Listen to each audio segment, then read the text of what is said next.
good for me to start my key? Got it. Thank you.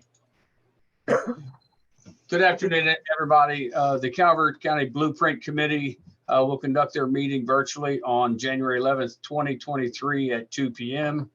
via Zoom. Please note that the meetings will be recorded and posted online publicly for reference. Under general business, Ruthie, if you would, give a call to order. So I'm going to do roll call. Just say here when I call your name. Dr. Sampson. Here. Mark Willis. Here. Melissa Goshorn. Here. Donna Ostenso. Here. Wilson Perrin. Here. Mike Schisler. Here. Joanna Stallings. Here. Stacy Tayman. I will put her down as excused. Ruthie Buckler, I am here. Tony Navarro is excused. And John Norris. Here. Okay. We have a quorum. All right. With that, we've got the agenda set before us. And Joe, if you don't mind, we'll go right into number 3, which is your monthly update. First, you have to approve the agenda. Oh, yes, I do, don't I? Is there a motion to approve the agenda as written? So move. Second? Do I have a second? Second. All right. Any discussion? All those in favor say aye. Aye. Aye. Aye. Any opposed? We have an all aye there, Ruthie. All right. With that, Joe, I believe you're up, sir, for Calvert County Public School Blueprint status update. All right. I think screen sharing is disabled at the moment. So I will. Do you want to show your presentation, Dr. Sampson? I'm sorry? Do you want to start your presentation? Sure. There you go. Thank you. So just an update on our progress where we are, a quick report on the town hall meeting that was held December 19th, 2022 at 6 p.m., I believe.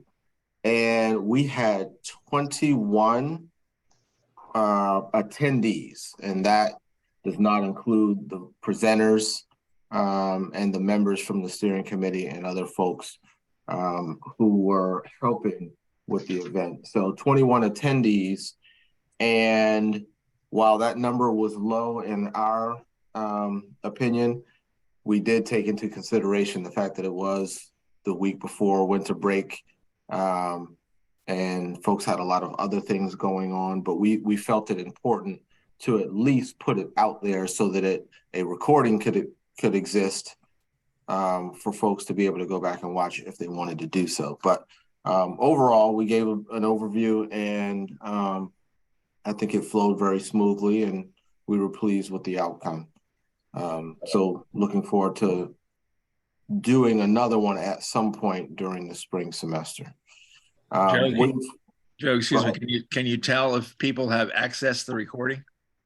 I can't tell if people have accessed the recording, but I can get with our IT folks to see if there's a way to do that, but I'm not 100% sure. Okay, I thought we've heard before that is doable, so it would be nice to have those numbers as we go along too. Well, it's doable when it's posted, I believe, to our website, but just the link in general, okay, I don't know how that works, but I just have to get that information. Okay, thank you. Yep. So focus group feedback. Well, first, are there any other comments on the town hall or question? Is there an ability to send that out or have the school send that out to the parents in the weekly newsletters? I'm making a note. Okay, thank you. Good idea. I love that idea. It would probably not be a bad thing to do it twice, whether, the school system sends one out and then the schools could send it out in their newsletter or make it a standing item on there, because some people use the s'mores page and they have things that stay on there every week. So it just depends on what they want to do, but we'll definitely get it out for sure. Hey, Joe, to the extent that it would be beneficial, always please consider how the county may be able to help push that information out as well. Well, if you all, if that wants to be something that is put on the county website, that would be great. Yeah, because what we would do is we wouldn't add to or take anything away. We would push it the same way that you do. We would just do it through our CMR office. Okay.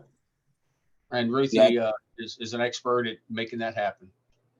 I got it. I know you did. All right. So focus group feedback is coming in. We have our responses from the survey questions to CEA and CASE, which I can forward, Ms. Buckler, I can forward you those responses. We also got the responses from CASA. And once I make that in a format to where it can be sent, because it's in an Excel sheet, I'll forward that to you as well for the group. Yes, I'll share it with the group. All right. And then survey results, just skipping down to that piece because it's related. We got the results from our reopening plan survey, the blueprint. There were blueprint questions in that survey to parents and staff. So we got those results this morning.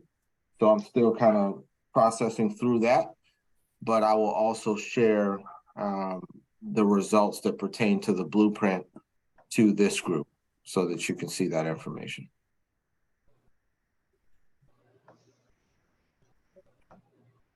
Yesterday, we had our administrators and supervisors meeting, and we did a deep dive. You can leave that slide right there where it is. We did a deep dive into the implementation plan. We gave an overview of where we are in the plan and the progress. So right now, with 164 questions on the implementation plan template, we have 75 questions that have workable responses. That are just about, basically, if we were to submit, we have 75 questions that we feel comfortable with what we have in the document, pending any changes based on recommendations. So with yesterday's activity, we did collect some feedback and recommendations from these surveys, as well as the information that we're collecting from this committee. We're going to then incorporate what we can into the plan as appropriate. So, but if we had to do it on our own at this point, 75 of those questions have responses ready to go. All right. Any questions about that? Okay, so moving on to the next piece. So in that activity yesterday with our administrators and supervisors, what we had them do is we gave them background information on all, well, pillars 1 through 4. So with that information, there were specific components of it. So like pillar 3 might have been CCR, dual enrollment, CCR, AP pathways, CCR, CTE, and what they needed to do is read the provided background information. They then had time to discuss. They recorded their individual responses to the information that was provided, and then there were some prompts at the end of that. So questions, some think abouts, and then they rotated just so they can get exposure to another piece of that pillar. Then they had to record opportunities, challenges, fears, and make recommendations based on their discussion and what they read. So it was a very productive 1-hour session. And we got 12 pieces of chart paper with a lot of different information on it that I will be synthesizing and providing to each pillar chair to then work into their writing responses to the questions in the implementation plan. So that's our next steps with that. And so when we get to the point where the plan is presented, you all will be able to then see, okay, this is where we are, this is what we have in place, and then give thoughts on if there's anything that you see from this committee that we could be doing differently or implementing in a different way. So next steps will be our funding analysis, and you can move that to the next slide. Our funding analysis will be the next step where we actually talk about what specific things based on those recommendations are going to cost money, how much money will it cost, so we can start putting dollar amounts to all of the different things that are blueprint required regarding these 4 pillars. So we have a meeting tomorrow to jot some preliminary ideas down, and then we will be following up in subsequent meetings to come up with a total dollar amount. Because when I met with the commissioners yesterday, they didn't want to talk about dollar amounts, which we didn't want to talk about dollar amounts either. So really, it's about knowing, they wanted to know what the state was giving us so that we can then determine, or they can determine, where that gap needs to be bridged and where we go from there. So hopefully, I think we're supposed to find out in the next couple of weeks. I don't have a date, but as soon as I get that information, then we can provide that to the commissioners so that then we can start having discussions about this. Dr. Townsend is presenting his budget for the county on the 26th. And so hopefully by then, well, before then, we will know what the state is giving us in blueprint funds so that it's a much smoother transition to that conversation. So next steps, steering committee meeting is on the 23rd. And then this committee meets the day after. So on the 23rd, we are going through our prompts and trying to finalize what we have in our implementation plan, because the draft submission is due on the 1st. So Joe, could you share again who's on your steering committee at the board? I mean, yeah, you got people leading each pillar group or theme group? So the steering committee consists of Dr. Townsend, Dr. Johnson, Mr. Navarro, myself, and then there's one person from each pillar assigned to the steering committee. And then we have 3 teachers that will be providing input on the document when we have it ready for them to review. We didn't want to include the teachers in the whole process because they didn't have all the background knowledge on the blueprint. So we will be including them when we have that ready to go so that they can be part of that process.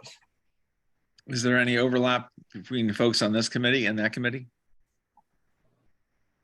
I mean, we have a couple of teachers with us today, you know, Donna and company. So not specifically, but there is a CEA appointed teacher on the committee. Okay. Thank you. Yeah.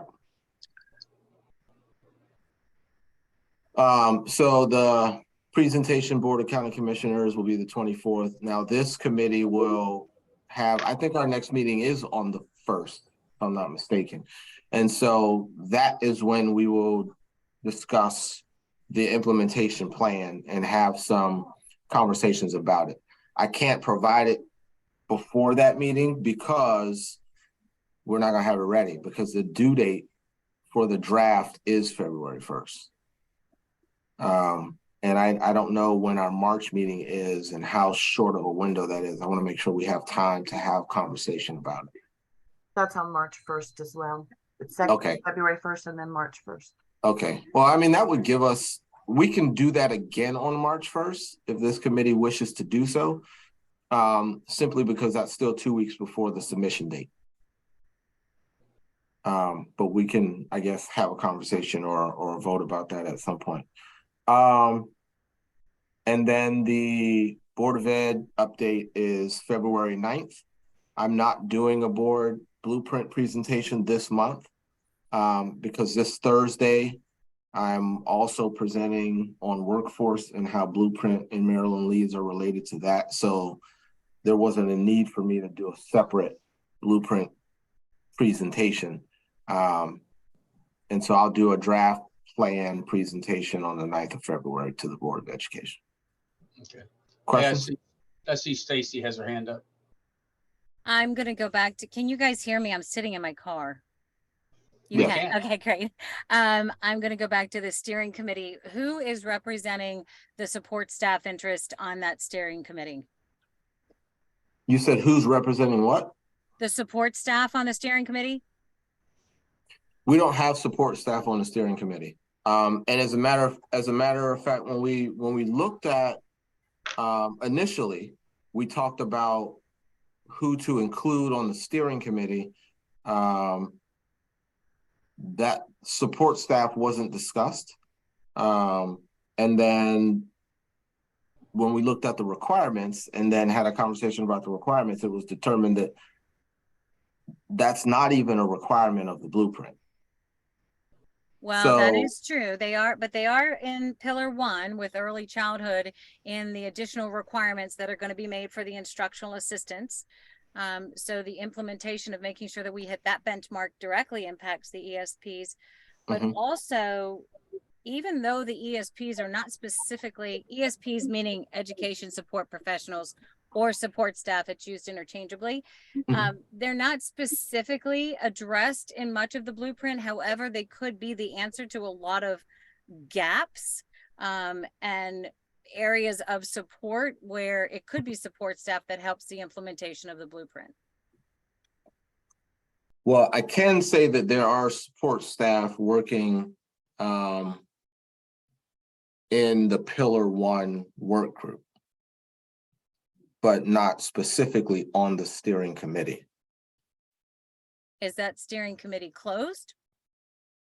No, it's Could not. there be a consideration to have that representation on the committee? I don't see why there couldn't be. Okay. I'm making a note. I mean, I think the rollout of the blueprint is going to be really cumbersome and really crazy, but I don't want to lose sight of the fact that just because support staff aren't specifically named, that they're not a part of it, because we will be a very large part of it. So anywhere that they can be part of the conversation, I think is important. Yeah, and I agree with that. I don't see the harm in one considering or adding. It's just interesting because I'm wondering what and this is all just me thinking out loud, just wondering what that response might be should we extend that opportunity, thinking about the results that I got today from the staff survey and some of the responses regarding the blueprint, which you'll see down the road, but it's just interesting because it contradicts some of the responses. Representation on the steering committee would contradict the responses? No. The request to have someone on the steering committee contradicts some of the responses from folks that might be support staff based on what they said in response to the blueprint survey, if that makes sense. I'm just trying to say that without saying what was directly in the. I understand. Okay. I think we talked about it a little bit too. Gotcha. And since Stacy has brought us back to the steering committee and the makeup, I do not think the intent of the legislation was to not include the teachers in the plan. I think they were supposed to have a larger impact than just the locals creating a plan and then letting the teachers maybe, say something about what's in the plan. Well, the teachers have you might be right, but from the idea of focus groups and survey questions, that's the whole idea of getting teacher voice so that those things can be incorporated into the plan. Right, but the steering committee is ultimately making the plan. Well, the steering committee is approving the final draft of a plan that might be written by several people that could include teachers. Could, but I think the word should be should.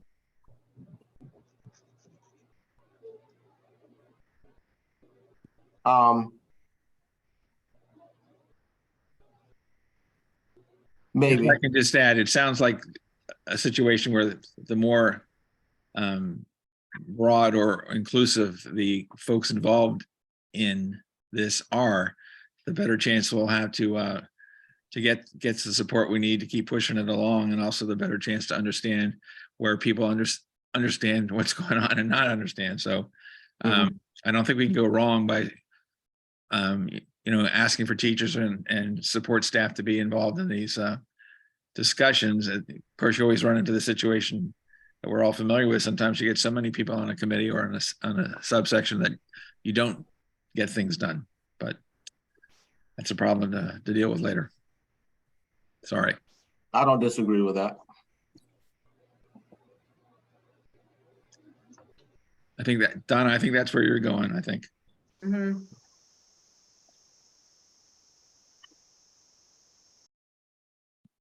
Melissa, do you have another question?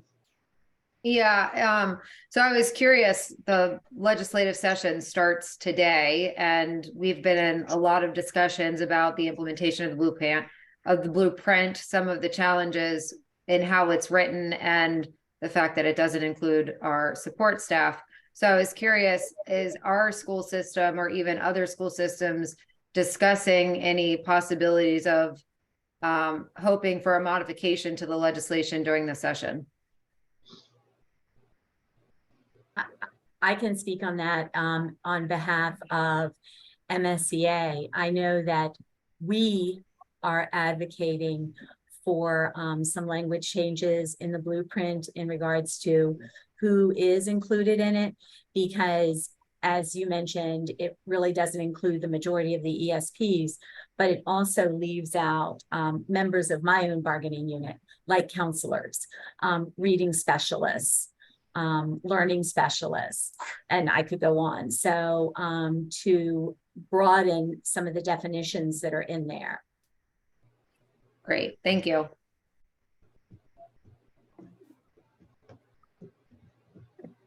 So I don't know who or how it will be brought up, but I know similarly, there have been conversations about things that are in the implementation plan that weren't originally in the legislation. So the document requires us to respond to questions that weren't initially part of the requirement. Interesting.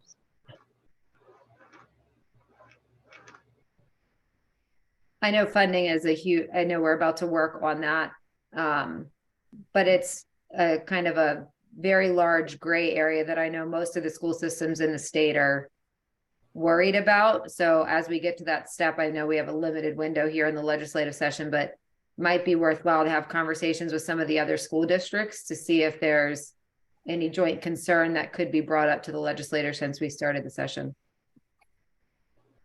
That's actually already happening. Okay. Our blueprint coordinators meetings usually end up with some sort of concern that is pushed in that direction. And there's representatives from MSDE and AIB in those meetings. So I don't know where that information goes, but they do hear it. Okay. Hey, Joe, when you talk about how, the committee that you work with, you come up with these concerns, or topics that need to be pushed forward, is that collected throughout the state and goes to up there as a joint effort? It is. It's being so Kevin Michael is the PZAM Blueprint Coordinator, who used to be in this position. Well, that's just fun. Yeah. And so he actually takes all of those things and kind of synthesizes it and sends it forward to Mary Pat Fannin, who is the PZAM director. I can't remember her official title, who then they kind of work that chain. I don't know how it happens, but so I guess importantly for us is that, you know, we have, I think, aren't you working TriCounty here? So yeah. So, I mean, if I can't imagine we're the only ones coming up with this, I think if, you know, you're garner greater support when you push that out. And it sounds like that's what you're doing, and that we go forward with a much bigger voice than just three. Mm-hmm. Okay. Yeah. As a matter of fact, today, for example, we had a question between the three of us, and I mean, blueprint coordinators from Calvert, Charles, and St. Mary's. And there were two questions that we kind of circulated, trying to figure out if we were all on the same page and doing the same thing with regard to that. And then now the funding implications of that, how are we each addressing it and moving forward? So those are things that we do on a bi-weekly basis as well. Okay, good.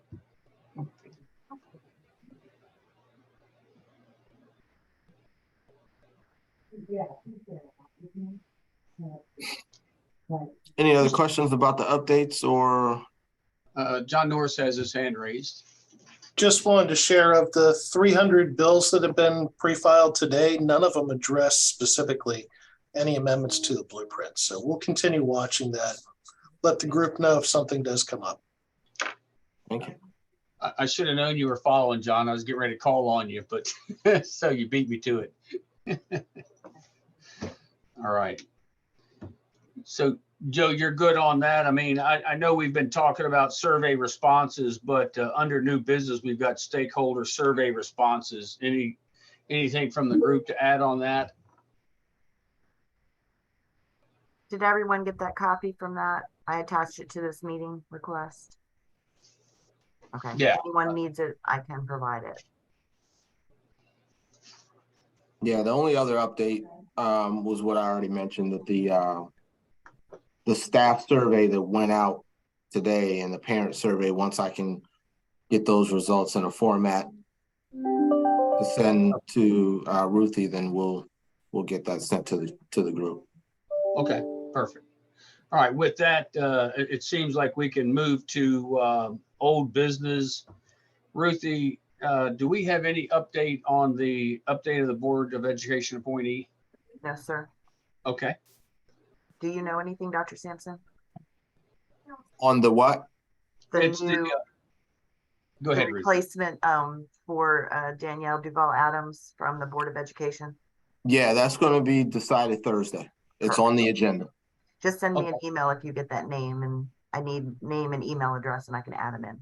Got it. And Ruthie, what I want to do is once Joe gets back with us on that, you know, just push that out to the committee just so that we kind of have that idea in advance. Absolutely. Okay. All right.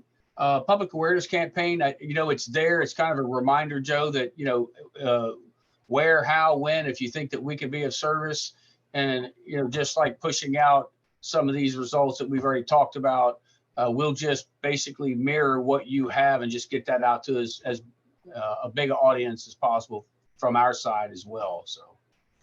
Do you all post information from the AIB website at all?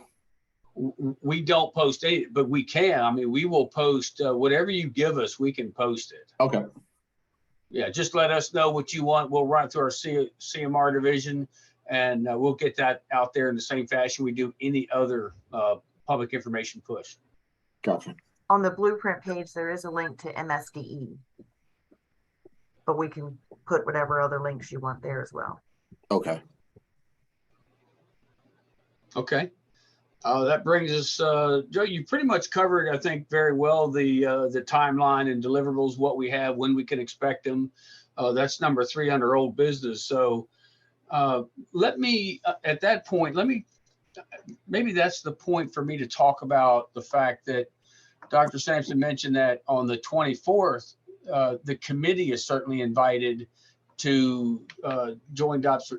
Sampson and myself to brief the commissioners on where we are and where we think we're going. We did brief them yesterday, and to be quite honest, they were very patient. They understand that you can't push ahead of wanting to know the dollar amount when you don't even know what the dollar amount is going to be assigned to yet. We don't even know what the Board of Education's budget's going to look like, and we can't jump ahead of Dr. Townsend. So when we have that information, we'll continue to follow up. But Joe's going to provide us kind of a basis of what we can talk about, and certainly the committee can be with us there and right up. We don't all fit at the table, but you can all have a seat right there in the front pew with us. So and Ruthie will get that invitation out to everybody. And I'll be honest, the reason for this, the reason that Joe met with me and the commissioners yesterday was to make sure that the Board of County Commissioners and the Board of Education realizes that we're working as partners on this, and we certainly want to complement each other as we go forward. That's what my goal is. That's what Joe's goal is. And the commissioners were very receptive of how we're handling it so far. So I think I think we're going in the right direction. So that's what's happening on the 24th. I don't know what that discussion looks like exactly, but you'll get the same thing that we get when we put it together. The agenda for the commissioners typically comes out the Thursday before the meeting. I'll make sure to send a copy of that agenda to everyone or a link to it. If you cannot attend in person, you do have the ability to watch it while it is progressing. So just wanted to make sure you knew that option was available as well. And I'm also absolutely sure that the commissioners will ask if any member of the committee, wants to join in, wants to make a comment. If you are Zooming in, you'll get the same option. You'll be able to, or even if you're on phone, you could provide a comment on behalf of the committee while you're there. So your voice can be heard one way or the other, whether you're in person or you call in, Zoom in, however you want to be part of it, we'll make sure that you're part of it.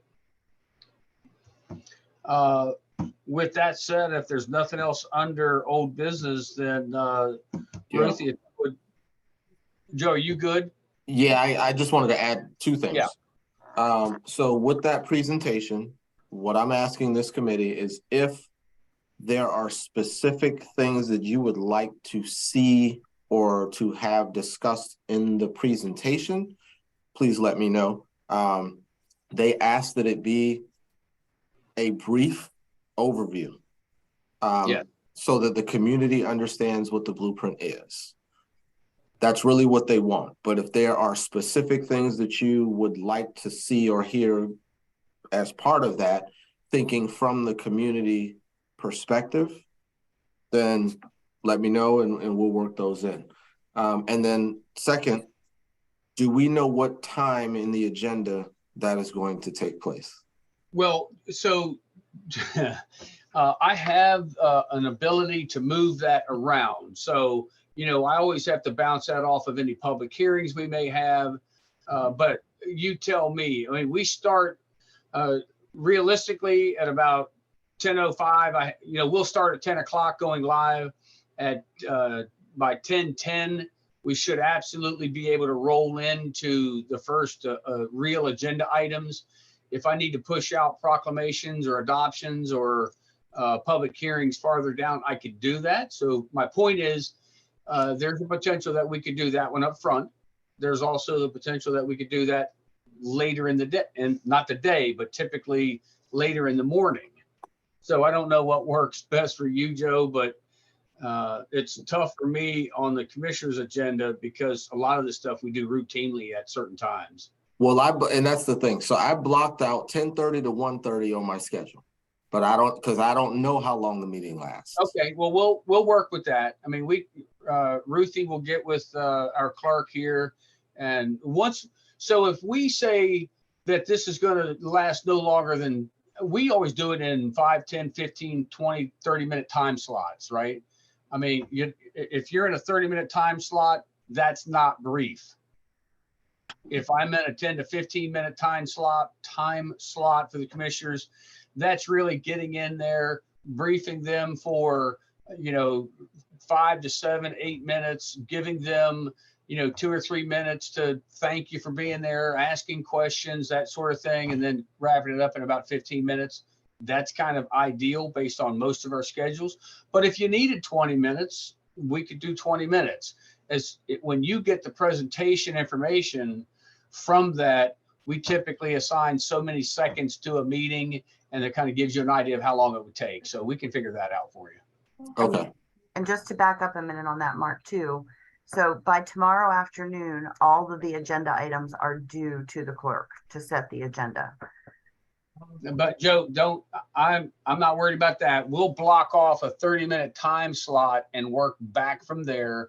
And, the last thing I'm going to do is say, yep, you got to have it in by tomorrow. No, That's not going to work. no, but my point would be, though, by the 19th, if there's a presentation with that, we would need to have that in hand before we post the live agenda.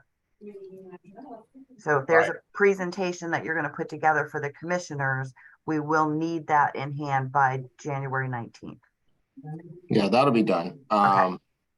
I would just need to know, because there are other things that I need to add to my calendar that day. And so that's why I blocked off the 3 hours, just in case.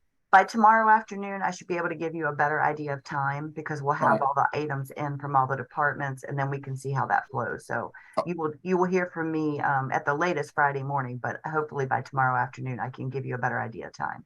Okay, sounds good. And if my directors don't have their stuff in on time tomorrow, I'm sending them all to the principal's office. They can come see you, Joe. Good luck. No, they can go see Mike. All right. So if that's good, I mean, like I said, Ruthie will work with us just to make sure we get that aligned for the agenda for the 24th, and we'll go from there. If there's nothing else on old business, then Ruthie, if you could set us up for public comment. I can. We do have members from the public with us today, so I will read my speech. The floor has been open for public comment from persons joining virtually. If you wish to speak, please press *9 or use the raise your hand function. The Blueprint Committee is elected to follow the same rules for public comment as the Calvert County Board of County Commissioners, who adopted Resolution 689, intending to maintain the order and decorum of the governmental process. A copy can be found on the county's website on the page for the Blueprint Committee.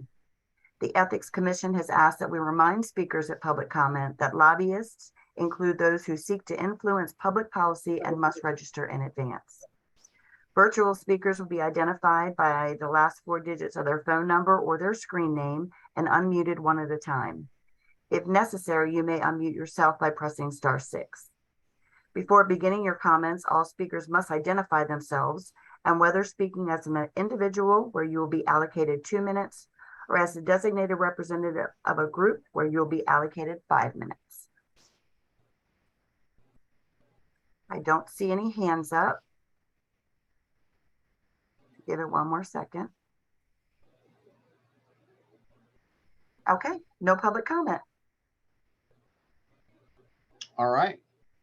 Well, Ruthie, that would take us to our closing comments.